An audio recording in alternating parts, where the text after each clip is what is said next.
Hello welcome back to my YouTube channel. ನಾನು ನಿಮ್ಮ ಸುಷ್ಮಾ ಮಾತಾಡ್ತಾ ಇರೋದು. ಇವತ್ತಿನ ಟಾಪಿಕ್ ಬಂದು ನಿಮ್ಮ ಪರ್ಸನ್ ಕರೆಂಟ್ ಎನರ್ಜೀಸ್, ಫೀಲಿಂಗ್ಸ್, ಅವರ ಥಾಟ್ಸ್ ಏನು ಅಂತ ಅಂದ್ಬಿಟ್ಟು ನೋಡೋಣ. ಇನ್ ಕೇಸ್ ನೀವೇನಾದರೂ ನೋ ಕಾಂಟ್ಯಾಕ್ಟ್ ಸಿಚುವೇಷನಲ್ಲಿ ಇದ್ದರೆ ನಿಮ್ಮ ಪರ್ಸನ್ ನಿಮ್ಮ ಬಗ್ಗೆ ಏನು ಯೋಚನೆ ಮಾಡ್ತಿದ್ದಾರೆ ಅಂತ ಅಂದ್ಬಿಟ್ಟು ನೀವು ಕೂಡ ಈ ಒಂದು ರೀಡಿಂಗ್ನ ನೋಡ್ಬೋದು. ನಾನು ಕಾರ್ಡ್ ಶಫಲ್ ಮಾಡಬೇಕಾದ್ರೆ ನೀವು ನಿಮ್ಮ ಪರ್ಸನ್ನ ನೆನಪಿಸ್ಕೊಳ್ತಾ ಇರಿ.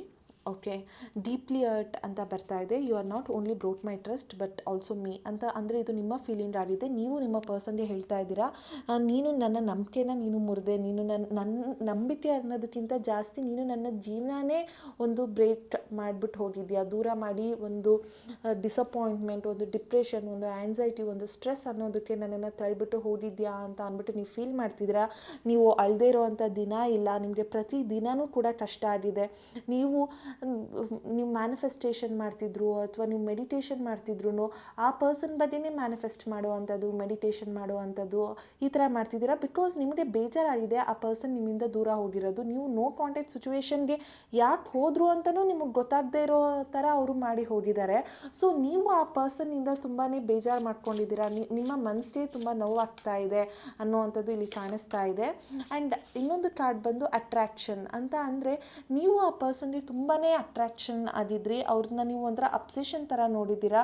ಆ ಪರ್ಸನ್ ಮೇಲೆ ನಿಮಗೆ ಪ್ರೀತಿ, ವಿಶ್ವಾಸ, ಕರುಣೆ ಈ ಥರ ಎಲ್ಲನೂ ಇದೆ ಆ ಪರ್ಸನ್ಗೆ. ನೀವು ಅವರಿದ್ದರೆ ನಿಮ್ಗೆ ಇನ್ನೇನೂ ಬೇಡ ಅನ್ನೋ ಒಂದು ಮೈಂಡ್ಸೆಟ್ಟಲ್ಲಿದ್ದೀರಾ. ನೀವು ಅವರಿಂದ ಏನೋ ಹಣ, ಕಾಸು, ಅಂತಸ್ತು ಇದನ್ನು ನೀವು ಎಕ್ಸ್ಪೆಕ್ಟ್ ಮಾಡಲಿಲ್ಲ. ಅವರ ಒಂದು ಟೈಮ್ನ ನೀವು ಎಕ್ಸ್ಪೆಕ್ಟ್ ಮಾಡಿದ್ರಿ, ಅವರ ಪ್ರೀತಿನ ಎಕ್ಸ್ಪೆಕ್ಟ್ ಮಾಡಿದ್ರಿ, ಅವರು ನಿಮಗೆ ಒಂದು ಅಟ್ರ್ಯಾಕ್ಷನ್ ಕೊಡಬೇಕು ಅಂತ ಎಕ್ಸ್ಪೆಕ್ಟ್ ಮಾಡಿದ್ರಿ, ನಿಮ್ಮದಾಗಿ ಆ ಪರ್ಸನ್ ಟೈಮ್ ಮಾಡ್ಕೋಬೇಕು ಅಂತ ಅಂದ್ಬಿಟ್ಟು ನೀವು ಎಕ್ಸ್ಪೆಕ್ಟ್ ಮಾಡಿದ್ರಿ. ಹೊರತು ಆ ಪರ್ಸನ್ನು ನಿಮ್ಮಿಂದ ಇದೇನೂ ಮಾಡ್ದೇನೆ ನಿಮ್ಮನ್ನು ದೂರ ಮಾಡಿ ಹೋಗಿರೋದ್ರು, ನಿಮ್ಮ ನಂಬಿಕೆಗೆ ಮೋಸ ಮಾಡಿದ್ದಾರೆ ಅಂತ ಅಂದ್ಬಿಟ್ಟು ಇಲ್ಲಿ ಕಾಣಿಸ್ತಾ ಇದೆ. ಆ್ಯಂಡ್ ಇನ್ನೊಂದು ಬಂದು ನೀವು ಕೇಳ್ತಿದ್ದೀರಾ, ನಾನು ನಿನ್ನನ್ನು ಅಷ್ಟೊಂದು ಇಷ್ಟಪಟ್ಟೆ, ಬಟ್ ನೀನು ಯಾಕೆ ನನ್ನನ್ನು ಈ ಥರ ಬೇಜಾರು ಮಾಡಿಸಿ ಹೋದೆ, ನನಗೆ ಯಾಕೆ ಈ ಥರ ಹಾರ್ಟ್ ಬ್ರೇಕ್ ಮಾಡಿದೆ, ನನ್ನ ಪ್ರೀತಿ ನಿನಗೆ ಮುಳ್ಳಾಯ್ತಾ, ನಾನು ಏನು ಮಾಡಿದೆ ನಿನಗೆ, ನಾನು ನಿನ್ನಿಂದ ಏನು ಅಂತ ಎಕ್ಸ್ಪೆಕ್ಟ್ ಮಾಡಿದೆ ಅಂತ ಅಂದ್ಬಿಟ್ಟು ನೀವು ಪ್ರತಿದಿನ ನೀವು ಕ್ವಶನ್ ಕೇಳ್ಕೊಳ್ತೀರಾ. ಆ ಪರ್ಸನ್ ಯಾಕೆ ನನ್ನನ್ನು ಬ್ಲಾಕ್ ಮಾಡಿದ್ರು, ಒಂದು ಸರಿ ಬರ್ತಾರೆ ಮತ್ತೆ ಹೋಗ್ತಾರೆ, ಬ್ಲಾಕ್ ಮಾಡ್ತಾರೆ, ಅನ್ಬ್ಲಾಕ್ ಮಾಡ್ತಾರೆ.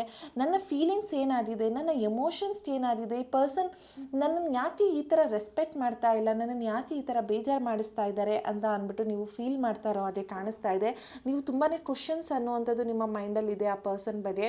ಯಾಕೆ ಈ ಥರ ಮಾಡಿದ್ರು, ಯಾಕೆ ನೋ ಕಾಂಟ್ಯಾಕ್ಟ್ ಸಿಚುವೇಷನಲ್ಲಿ ತಳ್ಳಿದ್ರು, ನಾನಂತ ತಪ್ಪೇನು ಮಾಡಿದೆ ಅನ್ನೋವಂಥ ಒಂದು ಮೈಂಡ್ಸೆಟ್ ನೀವು ಇದ್ದೀರಾ ಅಂತ ಅಂದ್ಬಿಟ್ಟು ಇಲ್ಲಿ ಕಾಣಿಸ್ತಾ ಇದೆ.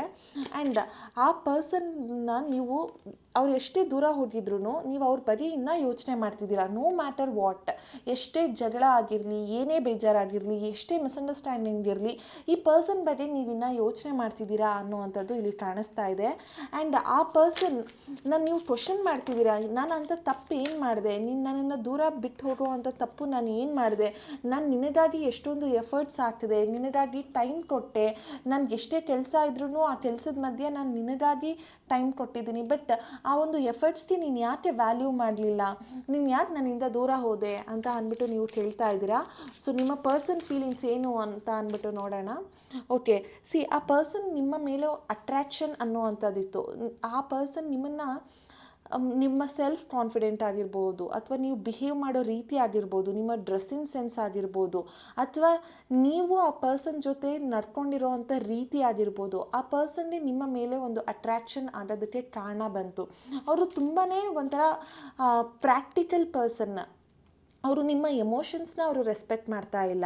ಆದರೆ ಅವರ ಜೀವನದಲ್ಲಿ ಅವ್ರಿಗೆ ಬೇಕು ಅಂದಾಗ ಬೇಕು, ನೀವು ಬೇಡ ಅಂದಾಗ ಬೇಡ. ಅಂದರೆ ನೀವು ಅವರ ತಾಳಕ್ಕೆ ತಕ್ಕಂಗೆ ನೀವು ಕುಣಿಬೇಕು ಹೊರತು ಅವರು ನಿಮ್ಮನ್ನು ಅರ್ಥ ಮಾಡಿಕೊಂಡು ನಿಮ್ಮದು ಯಾವ ಥರ ಬೇಕೋ ಆ ಥರ ಪರ್ಸನ್ ಬಿಹೇವ್ ಮಾಡ್ತಾ ಇಲ್ಲ ಅಂತ ಅಂದ್ಬಿಟ್ಟು ಇಲ್ಲಿ ಕಾಣಿಸ್ತಾ ಇದೆ. ಆ್ಯಂಡ್ ನೈಟ್ ಆಫ್ ಸ್ವಾಟ್ಸ್ ಅಂತ ಅಂದರೆ ಅವರು ಸ್ವಲ್ಪ ನೇರ ಮಾತು, ನೇರ ನುಡಿ ಆಗಿರ್ಬೋದು. ನಿಮ್ಮ ಹತ್ರ ಆ ಪರ್ಸನ್ ಬಿಹೇವ್ ಮಾಡೋ ರೀತಿ ಬಂದು ಸ್ವಲ್ಪ ರ್ಯಾಶ್ನೆಸ್ ಅಂತ ಅನ್ನಿಸ್ತಾ ಇದೆ. ಅಂದರೆ ಈ ಪರ್ಸನ್ನು ಎಲ್ಲ ವಿಚಾರನೂ ಕೂಡ ನಿಮ್ಮ ಹತ್ರ ಓಪನ್ ಅಪ್ ಆಗಿ ಮಾತಾಡಲ್ಲ. ಅವ್ರಿಗೆ ಯಾವುದೋ ಕೋಪ ಬಂತು ಬಂತು, ಸಿಟ್ಟು ಬಂತು, ಆ ಥರದ ವಿಚಾರ ನಿಮ್ಮ ಮೇಲೆ ಮಾತಾಡ್ಬೋದು ಹೊರ್ತು ಅವರು ನಿಮ್ಮ ಹತ್ರ ಒಂದು ಟ್ರಾನ್ಸ್ಪರೆನ್ಸಿಯಿಂದ ಈ ಪರ್ಸನ್ ನಿಮಗೆ ಒಂದು ಟೈಮ್ ಕೊಡೋದಾಗಲಿ ಮಾತಾಡೋದಾಗಲಿ ಮಾಡ್ತಾ ಇಲ್ಲ. ಬಟ್ 9 ಆಫ್ ಸ್ವಾರ್ಡ್ಸ್ ಅಂತ ಬಂದಿದೆ ಅಂದರೆ ಈ ಪರ್ಸನ್ಗೆ ನಿಮ್ಮ ಮೇಲೆ ಒಂದು ಯೋಚನೆ ಇದೆ, ವಾಪಸ್ ಬರಬೇಕು, ನಿಮ್ಮನ್ನು ಮೀಟ್ ಮಾಡಬೇಕು, ನಿಮ್ಮನ್ನು ಕಾಂಟ್ಯಾಕ್ಟ್ ಮಾಡಬೇಕು. ಆದರೆ ಒಂದು ಕ್ಲಾರಿಟಿ ಅನ್ನೋವಂಥದ್ದಿಲ್ಲ. ಇಲ್ಲಿ ನೋಡ್ಬೋದು ನೀವು ಸ್ವಾರ್ಡ್ ಅನ್ನೋದು ಮುರಿದೋಗಿದೆ. ಅಂದರೆ ಅವ್ರಿಗೆ ಒಂದು ಕ್ಲಾರಿಟಿ ಇಲ್ಲ, ಕಮ್ಯುನಿಕೇಟ್ ಮಾಡಬೇಕು ಅಂದ್ರೂ ಆ ಒಂದು ಧೈರ್ಯ ಇಲ್ಲ. ಈ ಒಂದು ರಿಲೇಷನ್ಶಿಪ್ಪಲ್ಲಿ ಅವ್ರು ಎಷ್ಟೇ ನೀವು ಆ ಪರ್ಸನ್ಗೆ ವೆಯ್ಟ್ ಮಾಡಿದ್ರು ಅವರು ಬರ್ತಾರೆ ಹೋಗ್ತಾರೆ. ಇದು ಒಂಥರ ಆನ್ ಆ್ಯಂಡ್ ಆಫ್ ರಿಲೇಷನ್ಶಿಪ್ ಅನ್ಕೋಬೋದು. ಯಾರಾದರೂ ಈ ಒಂದು ರೀಡಿಂಗ್ನ ನೋಡ್ತಾ ಇದ್ದರೆ ಈ ಪರ್ಸನ್ನು ಕೆಲವೊಂದು ಸರಿ ನಿಮಗೆ ಒಂಥರ ನೀವು ಅಂದ್ಕೊಂಡೇ ಇರಲ್ಲ, ಅವರು ನಿಮ್ಮ ಹತ್ರ ಮಾತಾಡ್ತಾರೆ, ಇವತ್ತು ಬ್ಲಾಕ್ ಇಂದ ತೆಗೆದು ಅನ್ಬ್ಲಾಕ್ ಮಾಡಿ ನಿಮ್ಮ ಹತ್ರ ಮೆಸೇಜ್ ಕಾಲ್ ಮಾಡ್ತಾರೆ ಅಂತ ನೀವು ಅಂದ್ಕೊಂಡಿರಲ್ಲ. ಬಟ್ ಈ ಪರ್ಸನ್ ಸ್ಟಿಲ್ ಮಾಡಿಬಿಟ್ಟಿರ್ತಾರೆ ಒಂದು ದಿನ, ಮತ್ತೆ ನೆಕ್ಸ್ಟ್ ಡೇ ಅಥವಾ ನೆಕ್ಸ್ಟ್ ಮೂಮೆಂಟು ನಿಮ್ಮಿಂದ ದೂರ ಆಗೋದಕ್ಕೆ ಟ್ರೈ ಮಾಡ್ತಾರೆ. ನೆಕ್ಸ್ಟ್ ಮೂಮೆಂಟೇ ನಿಮ್ಮನ್ನು ಬ್ಲಾಕ್ ಮಾಡಿಬಿಡ್ಬೋದು. ನಿಮ್ಮ ಒಂದು ಮನಸ್ಥಿತಿನ ಆ ಪರ್ಸನ್ ಅರ್ಥ ಮಾಡ್ಕೊಳ್ಳೋದಕ್ಕೆ ರೆಡಿ ಆಗ್ತಾ ಇಲ್ಲ. ಅವ್ರಿಗೆ ಹೇಗೆ ಬೇಕೋ ಹಾಗೆ ಈ ಪರ್ಸನ್ ಬಿಹೇವ್ ಮಾಡ್ತಿದ್ದಾರೆ ಅಂತ ಕಾಣಿಸ್ತಾ ಇದೆ. ಬಟ್ ನೀವು ಈ ಪರ್ಸನ್ಗೆ ವೆಯ್ಟ್ ಮಾಡ್ತಾ ಇದ್ದೀರಾ, ನೀವು ಈ ಪರ್ಸನ್ಗೆ ಒಂದು ಆಫರ್ ಕೊಡ್ತಿದ್ದೀರಾ, ಇನ್ನು ನಾನು ಇದ್ದೀನಿ, ನಾನು ವೆಯ್ಟ್ ಮಾಡ್ತಿದ್ದೀನಿ, ನೀನು ಕಾಲ್ ಮಾಡು, ಮೆಸೇಜ್ ಮಾಡು, ಏನೂ ಬೇಡ, ಒಂದು ಕ್ಲಾರಿಟಿ ಕೊಡು ಅನ್ನೋವಂಥದ್ದನ್ನು ನೀವು ಈ ಪರ್ಸನ್ನಿಂದ ಎಕ್ಸ್ಪೆಕ್ಟ್ ಮಾಡ್ತಿದ್ದೀರಾ ಅಂತ ಕಾಣಿಸ್ತಾ ಇದೆ. ಬಟ್ ಆ ಪರ್ಸನ್ ಮಾತ್ರ ನಿಮ್ಮ ಮನಸ್ಥಿತಿನ ಅರ್ಥ ಮಾಡ್ಕೊಳ್ಳೋದಕ್ಕೆ ರೆಡಿಯಾಗಿಲ್ಲ ಅಂತ ಅಂದ್ಬಿಟ್ಟು ನೋಡ್ಬೋದು. The lovers and the hand man ಬಂದಿದೆ. ಅಂದರೆ ಈ ಪರ್ಸನ್ ಚೇಂಜ್ ಆಗಬಹುದು ಅಂತ ಅನ್ನಿಸ್ತಾ ಇದೆ. ಆ್ಯಂಡ್ ಈ ಒಂದು ವ್ಯಾಲೆಂಟೈನ್ಸ್ ಡೇ ಅಂದರೆ ಫೆಬ್ರವರಿ 14 ಒಳಗಡೆ ನಿಮಗೆ ಈ ಪರ್ಸನ್ನಿಂದ ಒಂದು ಮೆಸೇಜಸ್ ಅನ್ನೋವಂಥದ್ದಾಗಿರ್ಬೋದು ಅಥವಾ ಏನೋ ಒಂದು ಹಿಂಟ್ ಅನ್ನೋವಂಥದ್ದಾಗಿರ್ಬೋದು ನಿಮಗೆ ಈ ಪರ್ಸನ್ ಕಡೆಯಿಂದ ಸಿಗಬಹುದು. ಅಂದರೆ ಈ ಪರ್ಸನ್ ನಿಮ್ಮನ್ನ ಸ್ಪೈ ಮಾಡೋದಕ್ಕಾದರೂ ಸ್ಟಾರ್ಟ್ ಮಾಡ್ಬೋದು. ಅಂದರೆ ನೀವು ಯಾವ ಥರ ಇದ್ದೀರಾ, ಯಾರ ಜೊತೆ ಮಾತಾಡ್ತಿದ್ದೀರಾ, ನೀವು ಇನ್ನೂ ಸಿಂಗಲ್ ಆಗಿದ್ದೀರಾ ಅಥವಾ ನೀವು ಕಮಿಟ್ ಆಗಿದ್ದೀರಾ, ನಿಮ್ಮ ಲೈಫಲ್ಲಿ ಏನು ನಡೀತಾ ಇದೆ ಅಂತ ಅಂದ್ಬಿಟ್ಟು ಈ ಪರ್ಸನ್ಗೆ ಒಂದು ಕ್ಯೂರಿಯಾಸಿಟಿ ಅನ್ನೋವಂಥದ್ದು ನಿಮ್ಮ ಮೇಲೆ ಬಿಲ್ಡ್ ಆಗುತ್ತೆ. ನಿಮ್ಮನ್ನು ಇಷ್ಟು ದಿನ ಅವರು ಬ್ಲಾಕ್ ಮಾಡಿ ಒಂದು ಬೇರೆ ಒಂದು ಪರ್ಸ್ಪೆಕ್ಟಿವಲ್ಲಿ ಈ ಪರ್ಸನ್ನು ನಿಮ್ಮನ್ನ ನೋಡ್ತಿದ್ರು. ಈಗ ಈ ಪರ್ಸನ್ ಅನಿಸುತ್ತೆ ನಿಮ್ಮ ಲೈಫಲ್ಲಿ ಏನು ನಡೀತಾ ಇದೆ ಅನ್ನೋ ಒಂದು ಕ್ಯೂರಿಯಾಸಿಟಿ ಇರುತ್ತೆ. ನಿಮ್ಮ ಹತ್ರ ಅವರು ಮತ್ತೆ ಮಾತಾಡಬೇಕು ಅಂತ ಅನಿಸುತ್ತೆ. ಈ ಲವರ್ಸ್ ಡೇ ಬರ್ತಾ ಇದೆಯಲ್ಲ ಫೆಬ್ರವರಿ 14 ಅಷ್ಟರೊಳಗಡೆ ಈ ಪರ್ಸನ್ ನಿಮ್ಮ ಹತ್ರ ಅಪ್ರೋಚ್ ಮಾಡೋ ಅಂಥ ಸಾಧ್ಯತೆ ಇದೆ.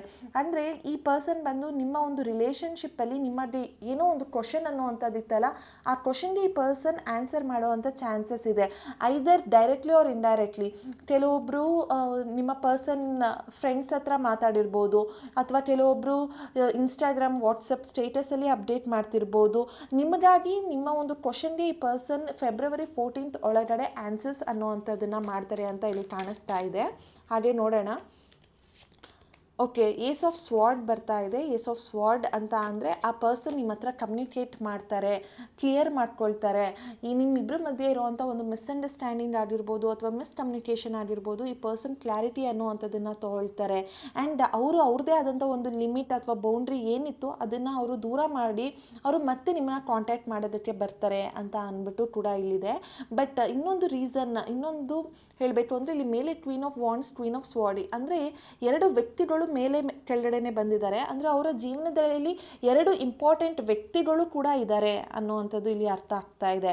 ಅಂದರೆ ಈ ಪರ್ಸನ್ ಅವರ ಮನಸ್ಸಲ್ಲಿ ಒಬ್ಬರು, ಅವರ ಮೈಂಡಲ್ಲಿ ಒಬ್ಬರು, ಸಿಚುವೇಶನ್ಗೆ ಒಬ್ಬರು, ಆದರೆ ಫೀಲಿಂಗ್ಸ್ಗೆ ಒಬ್ಬರು, ಆ ಥರ ಈ ಪರ್ಸನ್ ಒಂದು ವ್ಯಕ್ತಿ ಅನ್ನೋರು ಇವರ ಜೀವನದಲ್ಲಿ ಇದ್ದಾರೆ ಅನ್ನೋವಂಥದ್ದು ಕಾಣಿಸ್ತಾ ಇದೆ.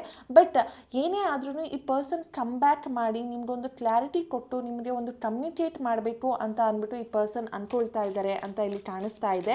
ಸೊ ಅವರ ಒಂದು ಬೌಂಡ್ರೀಸ್ ಅಥವಾ ಅವರ ಒಂದು ಲಿಮಿಟೇಷನ್ಸ್ನ ಅವರು ದೂರ ಮಾಡ್ಕೊಂಡು ಬಂದು ಅವರು ನಿಮಗೆ ಮತ್ತೆ ಕಾಂಟ್ಯಾಕ್ಟ್ ಮಾಡುವಂತಹ ಸಾಧ್ಯತೆ ಇದೆ.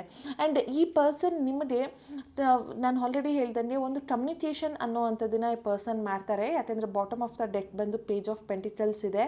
ಪೇಜ್ ಆಫ್ ಪೆಂಟಿಕಲ್ಸ್ ಅಂದರೆ ಈ ಪರ್ಸನ್ ನಿಮಗೆ ಕಮ್ಯುನಿಕೇಟ್ ಮಾಡ್ತಾರೆ, ಮೆಸೇಜ್ ಮಾಡ್ತಾರೆ, ನಿಮ್ಮನ್ನು ಅಪ್ರೋಚ್ ಮಾಡ್ತಾರೆ. ನೈಟ್ ಆಫ್ ಕಪ್ಸ್ ಅಂತ ಅಂದರೆ ಮತ್ತೆ ಈ ಪರ್ಸನ್ ನಿಮಗೆ ಪ್ಯಾಚಪ್ ಮಾಡ್ಕೊಳ್ಳೋದಕ್ಕೆ ಟ್ರೈ ಮಾಡ್ತಾರೆ. ನಿಮ್ಮಿಬ್ಬರ ಮಧ್ಯೆ ಇರುವಂಥ ಮಿಸ್ಅಂಡರ್ಸ್ಟ್ಯಾಂಡಿಂಗ್, ಮಿಸ್ಕಮ್ಯುನಿಕೇಷನ್ನ ಸರಿ ಮಾಡ್ಕೊಳ್ಳೋದಕ್ಕೆ ಬರ್ತಾರೆ. ಅವ್ರಿಗೆ ಈ ಒಂದು ರಿಲೇಷನ್ಶಿಪ್ಪಲ್ಲಿ ಒಂದು ಎರಡನೇ ಚಾನ್ಸ್ ಅನ್ನೋವಂಥದ್ದು ಬೇಕಾಗಬಹುದು. ನೀವು ಅವ್ರನ್ನ ಫರ್ಗಿವ್ ಮಾಡಬೇಕು ಅಂತ ಅವ್ರು ಅಂದ್ಕೊಳ್ತಾರೆ. ಬಟ್ ಈ ಪರ್ಸನ್ ಬರಬೇಕಾದ್ರೆ 100% ಕಮಿಟ್ಮೆಂಟಲ್ಲಿ ಬರಲ್ಲ ಈ ಪರ್ಸನ್. ಆವಾಗಲೂ ಕೂಡ ಈ ಪರ್ಸನ್ ಬಂದರೆ ನಿಮ್ಮ ಹತ್ರ ಮಾತಾಡಿ ಮತ್ತೆ ಅವರು ಹೋಗುವಂಥ ಚಾನ್ಸಸ್ ಇದೆ.